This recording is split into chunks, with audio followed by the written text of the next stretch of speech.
तो हेलो दोस्तों, ये है बॉश का 559 लीटर की कैपेसिटी वाला फ्रिज। दोस्तों ये बॉश का काफ़ी ज़्यादा फेमस मॉडल है, सबसे ज़्यादा बिकता है। दोस्तों इसमें दो कलर आते हैं, एक तो ये स्टील वाला है और एक आता है दोस्तों ग्लास फिनिशिंग वाला।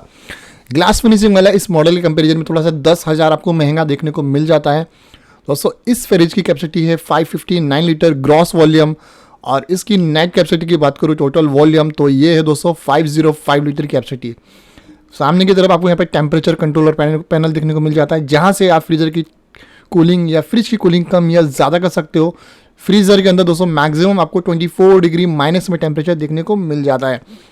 इस फ्रिज की अगर मैं प्राइस रेंज की बात करूँ तो ये अभी आपको ऑनलाइन अमेजोन में ऑलमोस्ट 68,000 में इजीली मिल जाता है। इसका मॉडल नंबर और बाइंग लिंक इस वीडियो के डिस्क्रिप्शन में अवेलेबल है।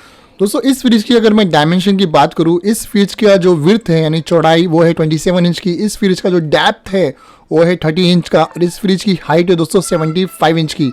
27/30/75 इंच की इसकी हाइट है। इस फ्रिज के अंदर दोस्तों फ्रिज की जो एक्चुअल आपको कैपेसिटी मिल रही है यानी 400 लीटर का इसमें फ्रिज का स्टोरेज मिल रहा है, और फ्रीजर में आपको 105 लीटर का आपको फ्रीजर का स्टोरेज मिल रहा है। दोस्तों बॉश की अगर बात की जाए तो बॉश एक जर्मन ब्रांड है। ये फ्रिज दोस्तों जर्मन टेक्नोलॉजी है। प्रोडक्ट क्वालिटी ओवरऑल दोस्तों इस फ्रिज की काफ़ी ज़्यादा अच्छी है, यानी बहुत ही बेटर है। फ्रीज़र नीचे है इसका, तो यानी आप इजीली जो वेजिटेबल एंड फ्रूट निकालना है काफ़ी आसान तरीके से निकाल सकते हो, बैंड होने की ज़रूरत नहीं पड़ती है। ऊपर की तरफ इसमें आपको LED लाइट देखने को मिल जाती है जो कि काफ़ी ज़्यादा ब्राइट है। इसमें जितने भी सेल्फ यूज़ किए गए हैं सारे के सारे टफन ग्लास वाले सेल्फ है। अगर हेवी लोड भी रखोगे तो जल्दी से ग्लास जो है ब्रेक नहीं होगा। एडजस्टेबल सेल्फ है, इजीली आप इसे एडजस्ट कर सकते हो। और आपको इसमें वाइन रैक भी मिल जाता है, बोतल रैक, यानी अगर जैसे आपको वाइन्स के अगर आप शौकीन है पर्टिकुलर आपको वाइन रखना है तो ये बोतल रैक्स है वाइन के लिए, खास करके लिए दोस्तों ये बोतल रैक है जो है वाइन के लिए ही बनाया गया है। अगर आपको नॉर्मल्स बोटल्स वगैरह रखनी है तो उस तरीके से भी आप यूटिलाइज़ कर सकते हो। अगर आपको अपने यूटेंसिल्स के हिसाब से हाइट एडजस्ट करनी है तो आप अपने यूटेंसिल्स के हिसाब से भी जो सेल्फ के जो बीच का जो गैप है उसे आप मैनेज कर सकते हो। दोस्तों ये है वीटा फ्रेश बॉक्स। इसमें आप चीज़, दूध, दही, डेयरी या फल फ्रूट्स भी रख सकते हो, क्योंकि इसमें आपको कस्टमाइजेशन ऑप्शन मिल जाता है जिसमें आप अपनी नीड के हिसाब से इन दोनों सेल्फ का टेम्परेचर एडजस्ट कर सकते हो। आपको सामने की तरफ ये बटन दिख रहा है, जैसे आप इस बटन को आप ऊपर करते हो तो दोनों ड्रॉअर के अंदर दोस्तों कूलिंग ज़्यादा आती है, और ड्रॉअर के अंदर दोस्तों टेम्परेचर दोस्तों 0 डिग्री आता है। जब 0 डिग्री टेम्परेचर आता है ऐसे में आप दूध, दही, डेयरी या नॉनवेज भी रख सकते हो, जिससे वो नॉनवेज वगैरह और या दूध, दही, डेयरी जो है वो डेयरी प्रोडक्ट आपका ख़राब नहीं होगा। अगर आपको डेयरी प्रोडक्ट नहीं रखना है, नॉनवेज नहीं रखना है तो उस बटन को नीचे कर दीजिए, टेम्परेचर नॉर्मल हो जाएगा, जिसमें आप फ्रूट्स वगैरह रख सकते हो। ये है इस फ्रिज का वेजिटेबल बास्केट। काफ़ी बड़े साइज़ का वेजिटेबल बास्केट दिया है जिसमें आप मैक्सिमम वेजिटेबल और फ्रूट्स दोनों ही रख सकते हो। ये जो देखते ऊपर की तरफ देख रहे हो दोस्तों, ये ग्रीन बटन है। आप अगर सिर्फ इस बास्केट के अंदर अगर आप सिर्फ फ्रूट रखोगे तो ग्रीन के ऊपर आपको सिर्फ फ्रूट पे सेलेक्ट करना है, बेस्ट फॉर फ्रूट्स।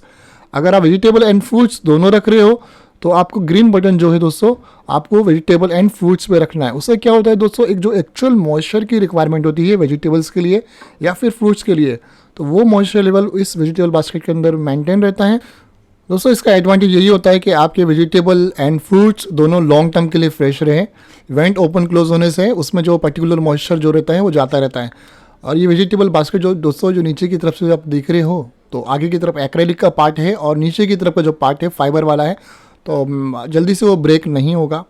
ये है दोस्तों जो इसका डोर है, डोर का जो स्टोरेज है, देखिए आपको जो भी बॉटल्स वगैरह रखनी है, जो भी आपको यहाँ पे सामान रखना है काफ़ी आसान तरीके से कस्टमाइज़ कर सकते हो।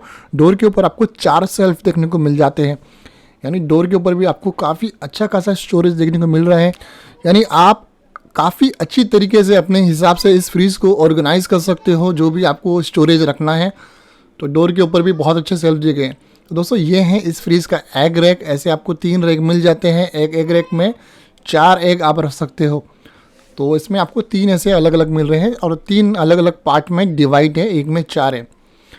तो ओवरऑल दोस्तों इस फ्रिज के अंदर स्टोरेज बहुत अच्छा है, और फ्रिज की डोर की जो थिकनेस है काफ़ी कम है, यानी काफ़ी ज़्यादा पतला डोर दिया है। अब चलते हैं हम फ्रीज़र की तरफ। नीचे की तरफ आपको इसमें फ्रीज़र में देखने को मिल जाता है। इसकी फ्रीज़र की कैपेसिटी है दोस्तों 105 लीटर की। तो ये है दोस्तों इस फ्रीजर के अंदर 2 ड्रॉवर देखने को मिल जाते हैं। अब 2 ड्रॉवर है इसमें, एक नीचे की तरफ ड्रॉवर दिया है और एक ऊपर की तरफ ड्रॉवर दिया है। जो भी आपको इसमें स्टफ़ करना है, जो भी आपको एक साथ भर देना है तो आप आसानी से भर सकते हो। और इसमें आपको 2 कूल पैक भी मिल जाते हैं, ताकि अगर आप पावर कट ऑफ हो गया या फ्रिज ऑफ कर दिया आपने तो कूलिंग रिटेंशन वो काफ़ी लंबे समय तक मेंटेन कर रखते हैं।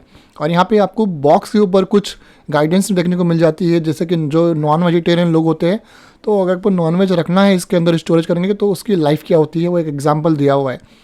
और आपको इसमें एक आइस बॉक्स देखने को मिल जाता है और इस बड़े वाले ड्रॉवर के अंदर आपको एक डिवाइडर देखने को मिल जाता है। यानी अगर आपको चीज़ों को डिवाइड करके रखना है तो एक साइड में कुछ और रखना है, एक साइड में कुछ और रखना है, तो आप अपने हिसाब से ऑर्गेनाइज करके रख सकते हो। ये इसका क्यूब्स यानी जो भी आपको आइस वगैरह जमाना है तो एक क्यूब्स ट्रे है, आइस क्यूब्स ट्रे। दोस्तों ओवरऑल अगर देखा जाए तो ये बॉस का रेफ्रिजरेटर काफ़ी ज़्यादा बेटर है, यानी स्टोरेज बहुत अच्छा देखने को मिल रहा है।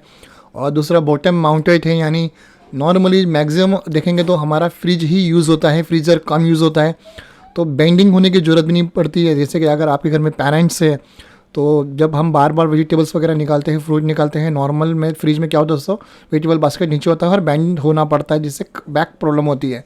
तो खड़े खड़े आप काफ़ी आसान तरीके से वेजिटेबल फ्रूट सारी चीज़ें निकाल सकते हो। ओवरऑल दोस्तों ये बेस्ट फ्रिज है। इसका जो भी मॉडल नंबर और बाइंग लिंक है मैंने इस वीडियो के डिस्क्रिप्शन में दे दिया है। आप मेरी दी गई लिंक से प्रोडक्ट बाय भी कर सकते हो या फिर प्राइस भी चेक कर सकते हो। अगर आपको कोई भी प्रोडक्ट से रिलेटेड कुछ भी क्वायरी है, डाउट है, कन्फ्यूज़न है तो दोस्तों आप मुझसे कमेंट बॉक्स में कमेंट करके पूछ सकते हो। मैं मैक्सिमम लोगों को रिप्लाई करता हूँ, आपको भी करूँगा। तो दोस्तों मिलते हैं नेक्स्ट वीडियो में। Thank you for watching.